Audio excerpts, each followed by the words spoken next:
We all have to eat. You might as well find out where the best food is. From restaurant reviews to the fun of food from around the region to around the world. This is The Food Show with Andrew Coppolino on 570 News.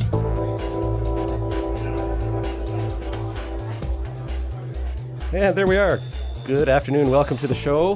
This is The Food Show, and I am Andrew Coppolino. It's great to have you alongside on this long weekend. I guess this is the first one of the, it is sort of the official kickoff, I guess, as it were, to the summer. And we're looking forward to some great weather, and we're looking forward to a great show, and it's wonderful to have you here in the studio with us. I want to introduce a couple guests because we want to get right into things. First, sort of the guest host, co-host, if you want to say, Danny Duchesne is from the New Dundee Emporium. He's the chef and co-owner of that great establishment. Welcome, Danny. Good to see you. Thank you for having me. It's been a couple of years. I don't think we've ever formally met. I've seen you in action on many occasions, and I've sort of know of the work, but it's nice to actually meet you, and we can talk a little bit more in depth. All right. Welcome. And my other guest is kind of interesting in that it's not directly through food. As a matter of fact, he probably works in a vein that's as far away from food as possible, as one of these computer wizard kind of back-end software geniuses.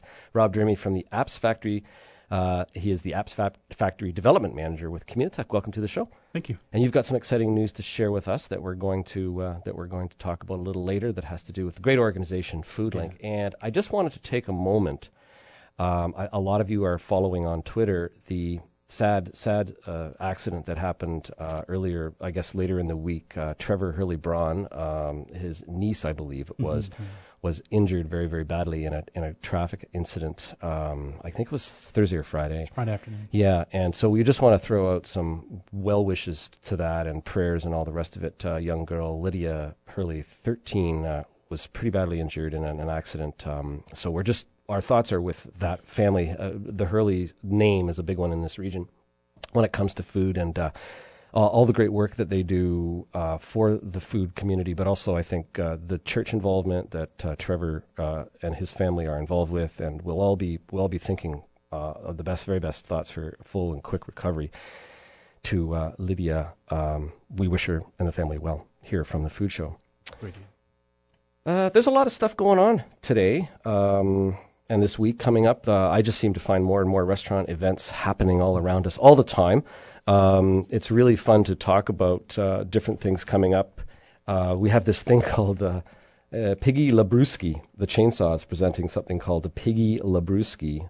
It takes place on Friday, June 1st. And if you keep tuned in here on the show, because we're going to give away, I got a couple tickets to give away. So be aware. I'm going to throw out the number, and you call in, and you can win 2 tickets to this Piggy Labruski. It features pork from Hogtails and breweries Wellington, Black Oak, Mill Street, Stonehammer, Muskoka, Flying Monkeys, and Stratford. Names I bet you guys know. I know, Sounds Rob, good. you probably like a good beer, don't you? And Danny, obviously, in the restaurant business. Yep. Got a favorite beer? Well, we serve at the restaurant anyway. It's FM Brewery. F&M. Yeah. From Guelph. From Guelph, That's right. the only beer we serve. Is that right? Yeah. That's a Charles McLean creation. He started that, didn't he? And he's the brewmaster. And That's right. Yeah. We like that beer. So. Sorry, because you're in the studio, though, I don't think you can win these tickets. And Rob? I'm really a hometown boy. I've been drinking Waterloo Dark for a very long time, and still really enjoy it. We always have it around. I was at, just recently I was at Beer Town, which is the big place in Cambridge, and there's quite an impressive array of beers there, and I had some really, really good, a sampler thing of it, and it wasn't Optical Illusion. What the other Smash Bomb? Smash Bomb by the Monkeys. Or their darker one is Netherworld, I think. Is it? Okay. But they might have a new darker. That was great stuff. I like that really hoppy kind of beer. I find that something that I prefer. It's maybe not something I want to drink after, working out in the yard, and I want something that's a little lighter maybe. But, when you're sitting at a meal or just in a restaurant, I love that nice deep hoppy flavor. Yeah, it's amazing all the new beers that they're crafting right now, and all the interest in those different beers. So it's quite interesting. Did you know that today is National Quiche Lorraine Day? Oh my God. You didn't know that? Well, No. because I'm doing those quiche every day. Are you? Yeah. But Oh, you could have Lorraine, but yeah. You could have featured it for time. I'm just going to ask you though, like, who's cooking? Aren't you supposed to be at the restaurant because the New Dundee Emporium is open Yes, today it's for open brunch? today. So Exactly, you got your but- staff working then, eh? Yeah, I have a great team, and Tim Duncan is working today with his assistant Tyler Adams. So All those chefs out there working on a Sunday. yeah, You know, yeah. just- Normally that's- it's me, that's so usually- okay, thank so you for figure- giving me a break today. And we should point out too that you brought some friends with you from Scotland. Exactly. Yeah. They're not cooks though, are they? Are they? Well, but John Just a actually, good cook? yeah. He cooked me dinner when we went to visit with last year, and we had haggis actually. Did you? Which is quite good. Well, he didn't really make haggis, did he? But he did yeah. So yeah, it's interesting tasting different things. You Yeah. have to be open-minded when I it like comes to food. haggis. Don't you like haggis? Yes, I mean, I I do. mean, a good haggis. Yes. There's some great Yeah. flavors in there. There's great Oh. textures, and They're here to celebrate my 50th birthday this week. well, so congratulations. That's why he's here. That's fun. That's fun. A lot of fun. Scotland, I have fond memories of Scotland. I went to a lot of pubs in Scotland and tried to find some of the more unknown ones in some of these small towns. Edinburgh, really beautiful city. Oh, love Edinburgh. Yeah, just a great city. We really enjoyed ourselves there, and everyone told us and warned us about the weather in Scotland and how horrible it was going to be, blah blah blah, and all this stuff. So we got off the plane in I don't know, London or whatever, and it was late August, early September, and we were told it was going to be really cold and rainy. It was like 95 degrees, so we had all these heavy jackets and stuff on. We had to immediately take them all off, and for the whole trip, it rained. 10 days we were through various parts of England and Scotland, and it rained like 45 minutes in Edinburgh when we were there. Funny thing, because it was the same thing with us when we went there. They all says that it was going to be cold, but we have a heat wave, so it was wonderful. Yeah. And then there was this one pub in Edinburgh that everything was red in it. It was completely red. Like the outside was red, you walked inside, and the inside was red. It would almost sort of make you have a seizure, I think, because it was just this blaring red. But they served some really good beers, and they had some really neat pub grub kind of things. Yeah, Scotch. We were at a bed and breakfast that was included a Scotch tasting. That was very nice. And lovely. Yes. So welcome to your Scottish friends. I love how people feel so comfortable here in the food show they can just bring their families and stuff like that. That's great. But food brings people together. It does. Yeah, That's absolutely true. That's absolutely true. I'm speaking with Danny Duchesne. He's the chef and co-owner of the New Dundee Emporium, newdundeeemporium.com, and Rob Drimmie, Apps Factory Development Manager. Wow, at Communitech, what a name that is.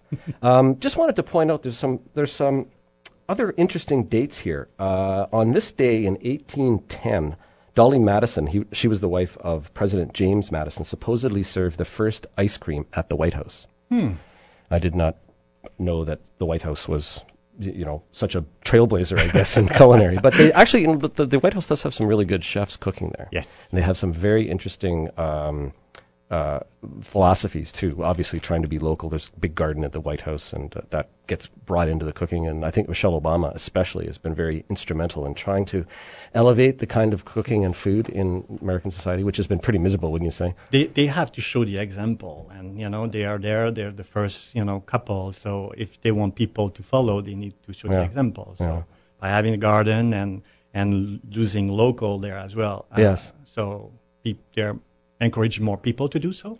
I thought I saw on one of those, like, I don't know if it was a joke website or whether it was a real website, they had captured all of these shots, 10, 15 shots of President Obama eating junk food. Oh, yes. So they had, like, here's him eating a hamburger, here's him eating this. He's human. Yeah, exactly. And I thought it was kind of unfair because, what's happening too is he's going to a little small town in Kansas or someplace or, Omaha or whatever, and they feed him. They want to dine, celebrate, and they want to treat him as a guest. So they feed maybe the local cuisine or something like that. And it might be a fried dish. It might be, fish and chips or something like that. So they captured the poor guy. I felt sorry for him. Just every photo was him throwing some big piece of food in his mouth. It was just so, it just was, I know. It doesn't show necessarily the reality, but I love a good burger sometime, So, yeah, we're human.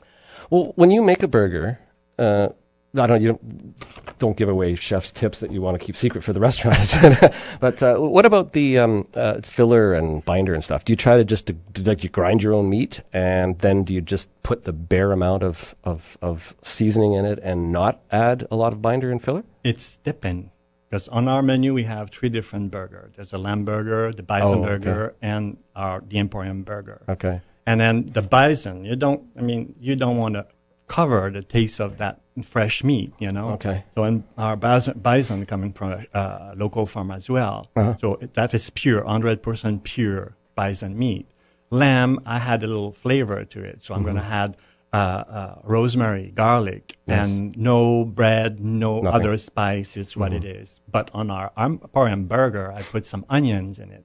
And then there's a binder as well. It helps? Yes. Okay. Yes, because it's a fairly thick piece of meat. Sure. And then that's help. But, that's what we do in our... So, but for the bison, my curiosity with something like a bison or elk or one of the bigger game animals, I guess, or whatever they're called, the larger, not like a regular cow or steer, they have a very lean meat. Yes.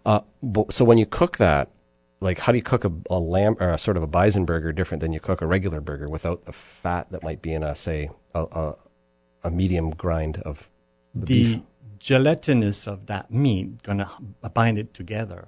And then how you cook it, you don't want to cook it too well done neither. You have to have that juicy thing with this burger. So you don't need any filler.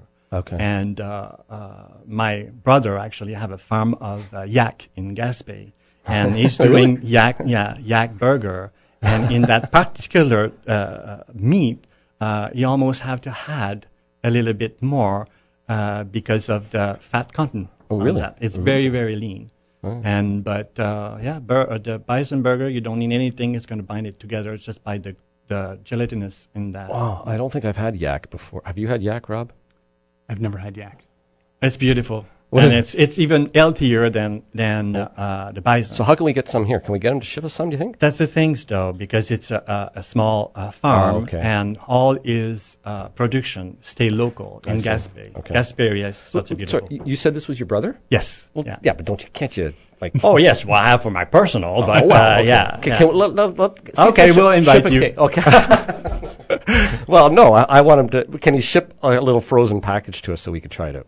Let's see if we can do that. Yes. And we'll talk about it on the air, and that way he gets some promotion, and people then all over the world. That's wonderful. We broadcast all over the world. Yes. Can order we'll do Gaspé yak. Yes. Yeah. I would like to do that. Good. We'll do that. We'll plan that out. I'm speaking with Danny Duchesne. He's the chef and co-owner of the New Dundee Emporium, newdundeeemporium.com, as well as Rob Drimmie, Apps Factory Development Manager at Communitech. And Rob, we're going to put you on hold here for just a moment because when we come back, we are going to talk a little bit about a special moment in FoodLink's food app that's about to be launched. Yeah. So you're listening to The Food Show. It's time for a short break. When we return, as I said, news of a new food app for your phone brought to you by the good folks at FoodLink. This is 570 News. This is The Food Show with Andrew Coppolino.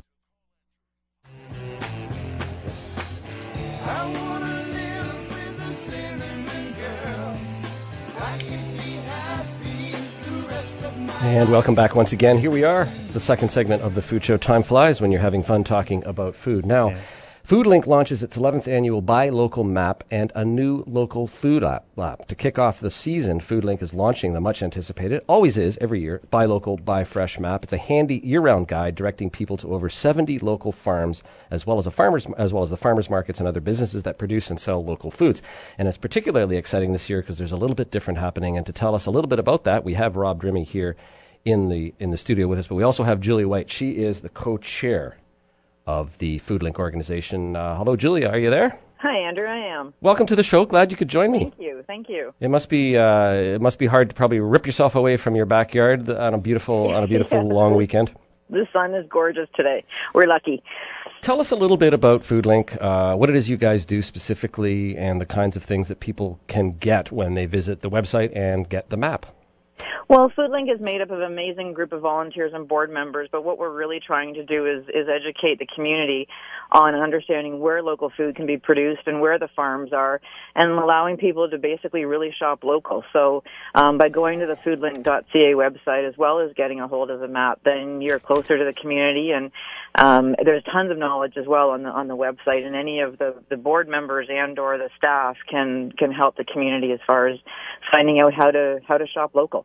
Now, for the last decade or more, I guess, the map, which appears both in a hard copy version and online as well has been very popular, and people give away thousands of these things, and people 40,000 a year. Yeah, it's great. And we've got that coming up, but we also have a new venture, I guess, for the FoodLink organization. It's a food app, and you've got a big launch coming up. Why don't you tell us a little bit about how people can get involved, what exactly the event is, and we hope we get some people out to visit you.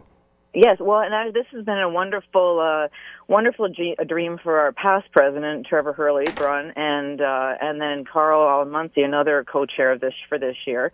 And it's been amazing to watch it happen over the last year and put this together. So we're finally launching it on Wednesday. And that'll be at the Tannery in the hub. To get an invitation, then you just go to foodlink.ca and sign up, and hope we have many people out to see it. But yeah, it's been an amazing dream. To obviously the paper has been wonderful and will continue to be wonderful having the map in your hands, but to be able to embrace technology and whether it's the iPhone or other phones as well as the BlackBerry, you'll be able to do it as you're driving around the community too. So now, all right, do you know Chef Danny Duchesne of the New Dundee Emporium? Yes, I do. Well, he's not sitting here skeptically exactly, but he's saying he's not a tech guy. Do you think we could convince him to give this app a try? If I can do it, anyone can do it. Okay, there you go. Well, by just listening at you now, I think, you know what, Wednesday I'm going to be the first one to put that on my iPhone. Yes, it's if I can do it for sure. But yeah, it's from 5 to 7 on Wednesday, and they said it is invite only, so you do have to register online to attend. But we're trying to get as many people out as we can, and then the app is free. And so we're giving that back to the community, and hopefully everyone will use it. This I'm speaking with Julie White. She's from she's the co-chair of FoodLink organization.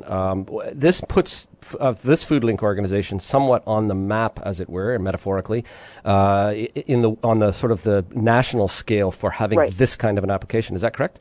As far as I know, we are the only one to do this as of right now. So hopefully we'll be able to expand. There are other food links in Ontario as well that we've expanded the brand to, so hopefully they take a hold of this too, and we can keep going across Ontario and nationwide. I guess it makes sense, this region with its high acuity and accessibility, I guess, when it comes to all things technical and technological, and it's great. It all makes sense, doesn't it? That it does. Even something like food, then, that's great. Well, we've got here, and stick on the line with us, Julia, in case we have other questions for you. Rob Drimmie from the Apps Factory. He's the development manager of Communitech Apps Factory. You're the guy who built this, so why don't you tell us a little bit about, well, for Danny and I, kind of old guys are a little bit dumb, I guess, when it comes to technology. What the heck is an app? I thought it was something you served at your restaurant before the main course. But I mean, it's just a small application. Does generally speaking very simple things, and in terms of app, it's something that's going to run on your phone, a BlackBerry, an Android phone, or an iOS device. So all people can use it. It's not for one particular kind of phone. Well, so for the FoodLink application, off the bat, it's going to work best on BlackBerries, and very, very quickly we're going to be having it available for Androids and iOS devices. The way it was built is it's capable to go across all the different platforms. Okay. But we've been targeting BlackBerries first, just to make sure that it works properly here, and then very quickly it'll work on the other ones as well. Local. Yeah. Yes, BlackBerry, you got to serve exactly. BlackBerries. Sure. You got to serve BlackBerries for your app, right? So I guess what will it allow me to do? So really, there's two major things. It's going to tell you what's close to you. So when you launch it, you can click the button that says what's nearby, and it'll tell you within a couple of kilometers what retailers, producers, any of the places where you can get any of the FoodLink outlets that are close by. It's going to put it on a map, and you'll be able to see how to get there. And then you can also search for specific types of food. So if you're out, maybe you're in the north end of the city and you want some apples, you type apples into it, and Martin's is going to show up. Or if you need some edamame, type it in, Hurley's is going to show up. So depending on what you need at a specific time, it's going to find a place that's really close to you, tell you everywhere that's nearby, again, within a few kilometers, that sells that specific item that you need. Okay, so is it the map that FoodLink has on their website, basically in a sort of a different whatever pretty much scale down? Yeah, we're getting all the data from that map provided to us by the people that built the map, and presenting it on the phone. So it's scaled down a little bit. It's much smaller just by virtue of being a much smaller device. So you don't see the great big map and all the same number of places. On the website, it's going to show you everywhere that FoodLink knows about that sells apples or edamame and stuff. Whereas on the device, it's going to show you, it's more focused really close to you within a few kilometers. Well, this is a pretty neat little venture, I guess, for you. You're a food lover, and you're also obviously a highly technical kind of guy. So it must have been a kind of a neat passion and technical skill blended. Eh? Yeah, I've been a fan of FoodLink for a really long time. I've got old copies of the map all over the place as well. So when the opportunity came up, they came to Communitech in the apps factory and said we would like help building out an application. And then we started working with them. Now it's ready to go. And Julia, how excited are you about this as a FoodLink person? This is fantastic to be able to, again, bring one more, I guess, avenues for us to the community on how to get local food. It just gives us one more thing. As I said, the maps have been amazing. We sell out it. We give away over 40,000 every year. The website has tons of hits on it, but this is the way technology is going. And I have done the same thing. You drive around going, how can I get apples or strawberries or whatever, and where to go. So this will just be one more thing to give back to the community. And Rob's been a fantastic help. We obviously could not have done this without him and his team. And Wednesday is going to be exciting. It's going to be a wonderful venture, so we're looking forward to it. That's Wednesday, May 23rd, 5 to 7 at Communitech in the Tannery. That's 151 Charles Street West in Kitchener. Yep. And you also have the regular old school, I guess, paper map launch coming up as well. Yes, that'll be on Saturday. That's at the Elmira Market for anyone who is out that way as well. And we'll all be there to hand out maps on that day as well. That sounds great. Thanks a lot, Julia, for joining us and taking time out to tell us about this exciting technical application, I guess, of some sort of just basic food. That's great to see. Thank you so much, Andrew. Thank you. That's Julia White. She is the co-chair of FoodLink, the great organization of Waterloo Region that connects you with local food. Rob, last question or last summation, I guess. What basics are there that people need to have to be able to access this after the launch formally happens? Yeah, so right off the bat, it's going to be current BlackBerry devices, so OS 6 and OS 7 devices, and then again over time we'll get it working on older devices.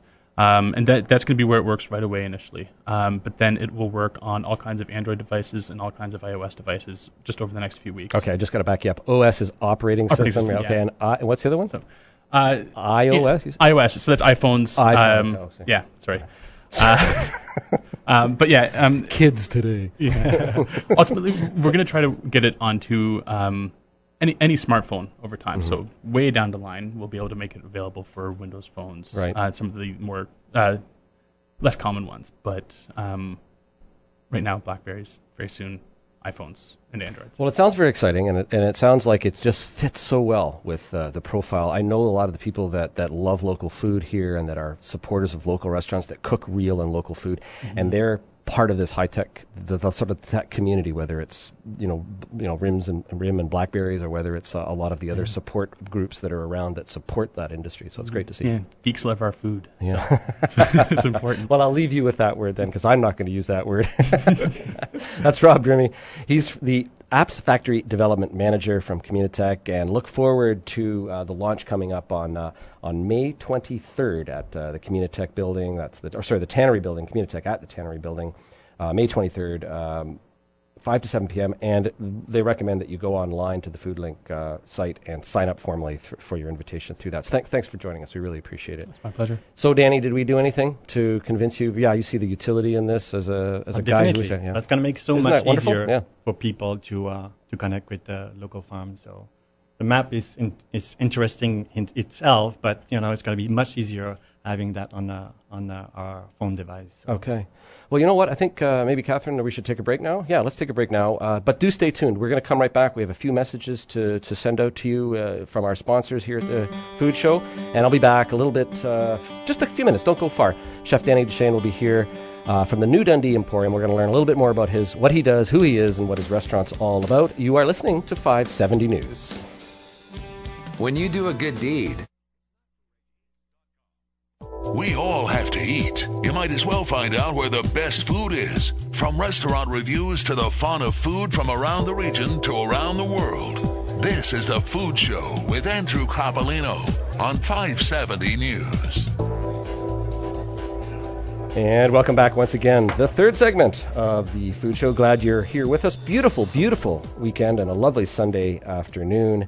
and my guest, Danny Duchesne from the New Dundee Emporium. Good to have you here. Really good to have you here. Thanks for having me. 1799, Honore de Balzac, great French writer. Balzac would lock himself away during creative bursts, drinking coffee and eating only fruit and eggs.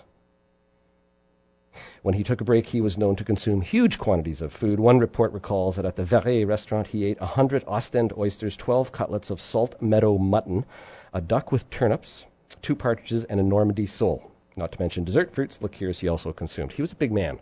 Well, I hope he didn't eat all that in one day. Well, they say he did. Holy. 100 oysters, I can't imagine. I like food, but... I like food, too, but I don't like candy that much. Well, just before we talk a little bit about the New Dundee, I want to talk a little bit about the New Dundee Emporium. I want to talk a little bit about the chainsaw, because I want to give away 2 tickets to the Friday, June 1st, Piggy Labruski, presented by Chainsaw and some food from Hogtails, and 4 or 5 different craft breweries, Wellington, Black Oak, Mill Street, Stonehammer, that's F&M, right? Yeah.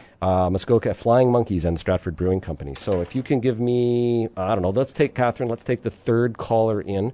We'll win these tickets to the Friday, June 1st, Piggy Labruski. Each ticket is worth $6. The event runs from 5 to 8 p.m. Friday, June 1st. Give us a call to go to the Chainsaw for a Piggy Labruski night. It should be kind of fun. Yeah, sounds could be good. kind of fun. It's just a different little thing to familiarize people with some of the local beers that are within our area, and they're not exactly Waterloo based, but some of them are very close by and within that whole 100-mile stuff, if you still believe in that kind of thing. But nice that they're special flavors and stuff like that. It's free. It's free. Yeah, that's it. Sure, why not? Now, special flavor of the New Dundee Emporium. First of all, let's do a quick little chef profile, because I can tell, like your friends here, by your accent, you're not from these parts. Well, Where are you from? I'm an immigrant from in Ontario. I come from Quebec. Okay. Born in Rimouski, small town east of Quebec City, and trained there. And so after Big hockey team there, isn't Yes. there? Rimouski Oceanic? Is it the Oceanic? And there's a lot of hockey players that come from Rimouski. Very, yeah. And after that, we moved in Sept-Îles, and there was Carbonneau, who was... Yeah, so it came from Sept-Îles. And so, yeah, lots of hockey players there. Okay, so is there a food culture there, or was it just a food culture in your home that got you interested in food and cooking? Well, I guess, it started at home, but I find that in this region, Rimouski, Gaspé, there are a lot of foodie there. It's so amazing because for last Christmas, I went to visit my brother, and they had some guests at home, and so they were talking about recipe and food, and then they were saying, okay, I use the veal stock to do that. I said, are you a chef? No, I just like cooking. So it seems like it's in part of the culture. Yeah. And then that's how it started with me. Okay. And obviously did you get formal training? Yes. Yeah, so you did get formal training at a culinary school or whatever in Quebec, I take it? Yeah. And then now, actually, it's going to be 30 years that I'm doing that for a living. So. And you've been as well at Langdon Hall locally here. People will recognize that name, of course, and you were cooking there, a chef there for several years. Because after spending 17 time in Montreal and working in those different big hotel and wine bar, I felt like I seen everything, did everything, and it was time for me to move, and I have the opportunity to go to Langdon Hall in Cambridge. It's a beautiful facility there with garden and like great food. Okay. So spent 2 years there, 2 years and a half, and then move on. And now I just wanted to interrupt you for a moment because I forgot to give the phone number for the ticket giveaway. But but we have a winner right now. So enough people called in, and Catherine, we have a winner on the line. And who do we have on the line? Hello? John Turvey. It's John Turvey. Hello, John. You won the tickets. John. Are you a Piggy Labruski fan? Will you be... Well, I've never been in Okay. their chainsaw, so I thought I'd better go in. I'm listening to your show because New Dundee Emporium is my favorite place to go. Well, what do you know? Danny is just a great chef. Okay, well, we've got these 2 tickets here, John. And you're interested in local sort of craft-style beers as well? Yes. Well, you're perfect for this then, because June 1st from 5 to 8 at Chainsaw, we have 2 tickets. Just make sure you leave all of your particulars. You'll have to come pick these up when you're nearby the station. Okay. We'll make sure that you get them. And thanks for calling. Great. And like you have the number committed or something. on speed dial. Firmly in bed. Thanks a lot, John. Thanks, Andrew. Bye for now. Bye. So how did we come up then, Danny Duchesne, to owning the New Dundee Emporium and running that great restaurant? How long have you been there?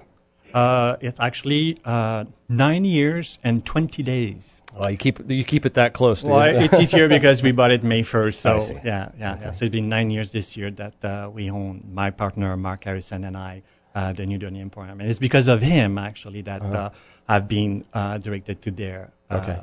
Because he's a local guy. He's born in New Dundee. And really? When he was younger, he worked there. He grew up with it, kind of. Exactly. And his dream was always, So you're the chef. He takes care of the other aspects of the business from the front of the house. Front of the house and the ladies' fashion boutique. And, Yeah. So there's a little bit more than just food going on there. Yeah. Tell us a little bit about everything that happens there. I think that's why we call ourselves the New Dundee Emporium, because we are not just a restaurant. We're not just a fashion boutique. We're not just a grocery store. It's an amalgam of everything that we do there. Okay. So, yeah. So, and it's an old building, isn't it, from the 1880s or something like that? Actually, it's fun that you talk about that, because this year we're going to celebrate his 125th years of that building, and it's already designated heritage building from the township, and lots of history there. Yeah. Which I guess is a sort of a blessing in disguise, isn't it? You get to boast about being heritage, but every time you want to change something on the outside or make any kind of changes, are you impeded at all by? But we're fortunate, though. We're fortunate because it's a township. The exterior, we cannot do anything. Inside, sky is the limit, but we choose not to. Yeah. Because that's the character of the building, and people still want to see that. And it's a funny thing, because that being that old, when you arrive there, it seems like time is stopping. Mm-hmm. So it's great. It's great atmosphere. So the restaurant is in New Dundee. It's open 6 days a week, closed on Mondays. Exactly. And so Tuesday to Sunday. And of course, Sunday brunch is probably a very popular thing, because it's a great place to go for a Sunday brunch. But what other kind of how would you describe the cooking to us? Tell us a little bit about what kind of food we would find if we went. We are a fresh bistro. Home comfort food with a modern twist. So we have a lot of comfort food. We do everything there. So from the bread in the morning, fresh bread, people love it because it's the same taste than my mother bread was cooking. And then so it's all fresh and comfort. But again, because of my training, French cooking, and all the gourmet place that I work with, Langdon, so I brought that, a little bit higher. We bought it. It was a tea room, so we still keep the tea room atmosphere. We have the scones in the afternoon, the high tea, but it's more than that. And like you mentioned, the brunch, today we're open, and it's my team, Tim Duncan and Tyler Adams, that give me a day off today. So, and well-deserved, no doubt. Yes. Yeah. High tea. Tell us a little bit about the difference, what like just a regular tea and what's called high tea. High tea is almost a meal in itself, because there's many fancy sandwiches, and then there's a mini sweet, and you have the scones and the Devon style. We call it Devon style cream, because it's not come from Devon. So but it's a thick cream, isn't it? Our kind of own creation. Is it? Okay. And just talk about the high tea. Is it like creme fraiche? No, it's not? There's a little. It's more buttery, and it's totally different. Okay. And then the scones, it's the original recipe from the first couple who started the tea room. Oh, nice. Because originally was the Emporium was a general store, and in the 70s they closed it because technology, and then Bill and Trish Simpson bought it and converted that as a tea room, and then so for all after those years was a tea room. But I want to have more than a tea room, and we serve IT, but there's so much more that we do. Everything we do in the restaurant, actually, you can come and buy it and bring it home. So our chicken pot pie that we do that you eat at a restaurant, if you're liking it and you don't feel to cook, well, it's there. Exactly. So, and we're open for dinner only on Friday and Saturday. So it's not a typical restaurant. I see. Okay. Yeah, and the kitchen that we have is a professional kitchen, but not industrial. So we have some kind of restriction. And being that old building as well, it's very difficult to get, so we don't have deep fryer there. And but so lots of healthy food. And then, like I says, Friday and Saturday for dinner, and we're a small little place. So we ask people to make reservations. So we prepare accordingly to the reservation, and you're sure. You know what? I always recommend when people ask me about what restaurant they should go to, and they say, should I make reservations? I say, I think you should always make reservations. I mean, if you can, you don't have to, but if you can, it's nice to drop into a restaurant. But if you can, it just gives the kitchen and the front of house staff to know, we got 30 people coming in. Add another 5 people. It just helps them prepare. You have better service. Yeah. I find even in front of the house and food-wise. Okay. So if I don't know you're coming, I will maybe not bake bread that day. So, right. But so we always recommend. Now, what about what I'm really interested in learning a little bit about from you, because of where you come from, is what about like traditional Quebecois dishes? Do they ever show up on your menu, like a tourtière or whatever? Funny thing that you mention it. And this is unprompted, folks. One of our good seller is the pork tourtière, and that's the recipe come from my family. And so yes, we do have that from my background in our freezer for the food takeaway that you can buy and bring at home. We have also salmon pie, and that recipe as well is the same recipe that my mother used to do. And funny thing as well, because we're talking about comfort food. One day, a gentleman came to a restaurant and he asked me to go. Server asked me to go and talk to him. So I arrived in front of him, and he was almost in tears. So I was quite, what's happening there? And the gentleman told me that that food remind him his mother, because it was exactly the same taste that her mother was doing. So it's that kind of things we're doing. So pork tourtière, salmon pie come from my background. That's good. And I think that's almost like a little bit missing in this region too. Yeah. I know lots of different kinds of food, and we've got tons of different ethnicities, some great cooks cooking great variety of things. But that's I know my dad, for some strange reason, he's like Sicilian, but he loves the tourtière, and he makes that pork tourtière, and it's probably not like yours exactly. But I love that. A ton of those around Christmas. Yeah. And people order it, and we cannot keep up with it. So, yeah. And again, I mean, so it's local and then no preservative, and it's what we do there. So primarily lunch and brunch, and there's a couple of days when you serve dinner. Yeah. You've got wine tasting. There's a thing called Dundee-licious. You've got beverage menu, high tea, caterings, events and weddings, boutique photography. You've got some recipes on your website. So go to thenewdundeeemporium.com, and you can find all this great stuff and more information about who they are and what they do. And Danny, I want to thank you. You'll stick around. We have one more segment to go, but I want to thank you for sharing a little bit of your past and a little bit of what's happening at the Emporium. It was great to meet you. Thank you. We do have to take a short break, but when we come back, we're going to have a quick chat with Nick Benninger, Uptown 21, and his Iron Chef style competition that raised funds for the Food Bank of Waterloo Region.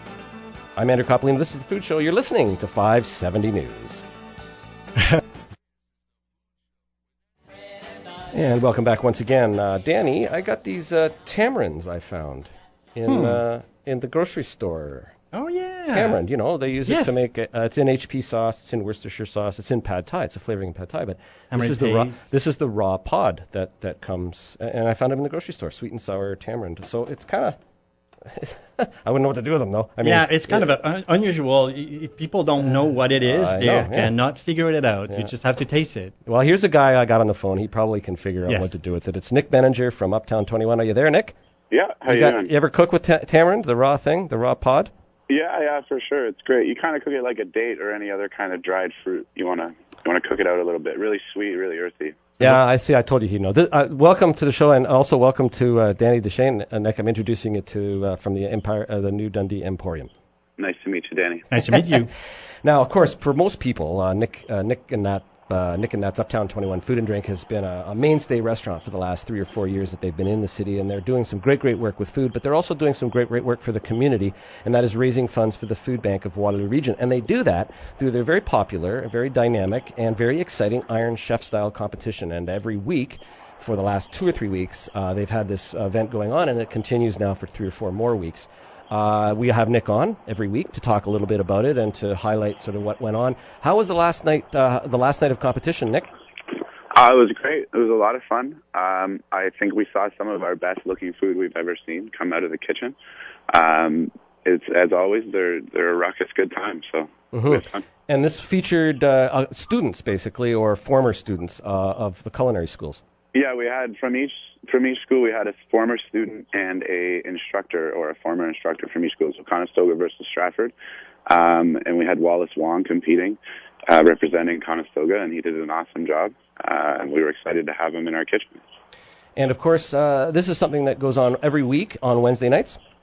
Yeah, we're doing it every week, Wednesday nights, 9:30. It's $5 a ticket. Everything goes towards the food bank. So far we're up to $1,400 raised, I believe. Matt told me this morning. And we're hoping, I believe our record last year was just over 3,000. So I hope we break that this year. We have 4 more nights to do so. Seems like you're well on your way, yeah. Yeah, exactly. So we're on a healthy pace to do it, but we'd really like to put that old record away. So. We should also point out that you're drawing on some of the great local producers that we have in the region for your ingredients. They very graciously bring stuff into your restaurant as the secret ingredient. And last week's secret ingredient was kind of interesting. And I was sort of wondering, as I saw it revealed, how anybody was going to make 3 or 4 courses with that product. Yeah, for sure. Honey is a hard ingredient. I think it's our hardest yet, to be honest. Yes. It's so neutral, but once you overuse honey, it becomes too potent and medicinal almost, and obviously sweet. So savory dishes were obviously a challenge, and I think just bringing an ingredient like honey out as the focal point of any dish is a challenge. So they both did a really good job. There was a variance of products. There was honeycomb, creamed honey, wildflower honey, and mead from the restaurant. We even had some live bees that none of the chefs. Yeah, they didn't. They chose not to. They chose not to cook a live bee. No, I'd have been completely blown away if anyone did. Yeah, that would have been. You can if you remove the stinger. So. Yeah. Well, I'll give it a try sometime and let me know. I'm interested. Yeah. So you've got another one coming up this Wednesday. Tee this up for us. Tell us who's on the show. Obviously, you won't give away the secret ingredient, but tell us, who's on the next event.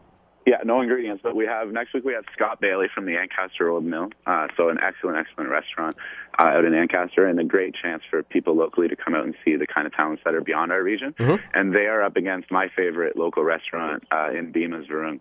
So we have a mystery team. We don't know who's going to be competing yet from Bemis. They're keeping it very tight-lipped on us, but we have a team from Bemis competing against Scott Bailey and a sous chef from the Ancaster Old Mill. Well, it would be great to see Paul if he would show up. That would be great. Yeah, well, there's rumors that there might be someone that looks like Paul in the kitchen, but his name might be Steve or something else. Okay, all right.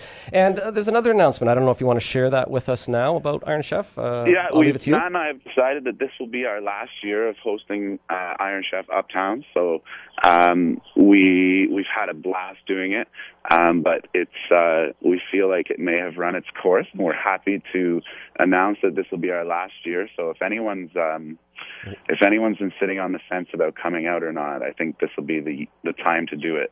So we have 4 events left. This year's champion will have the satisfaction of knowing that he's the grand champion of all time. So an extra incentive for our competing chefs. And Thanks a lot, Nick. We appreciate hearing from you on this beautiful day, and we'll look forward to Wednesday and all the subsequent Iron Chefs as the series winds down. Great event moving through our region and raising funds for the Food Bank of Waterloo Region. Thanks a lot, Nick. No problem. We'll see you soon, Andrew. For a best way of finding out more about this great restaurant and the event, go to uptown21.ca for more information. Danny, thank you for joining me. I wish we could spend more time together. I wish we had another hour, but that's it for the show for this week. You're gonna have to invite me again. I hope you'll come back, please, and bring some yak. That's right. I want to thank all the great guests we had today. Thanks also to our studio personnel here at 570 News, internet producers Jordan and Catherine Drake, studio operator Catherine Drake, and also the internet man at the back of the room there, Greg Bowen. Thanks for joining us. Visit 570news.com for an archive of past shows, and follow The Food Show at twitter.com, and read my column in the Kitchener Post each Friday. Joining us next week will be chef and author Ted Reeder and his book Beerlicious. We're going to be giving that one away. And remember to eat wisely and eat well. Thank you for joining us here on The Food Show, only on 570 News. The final emergency sell-off.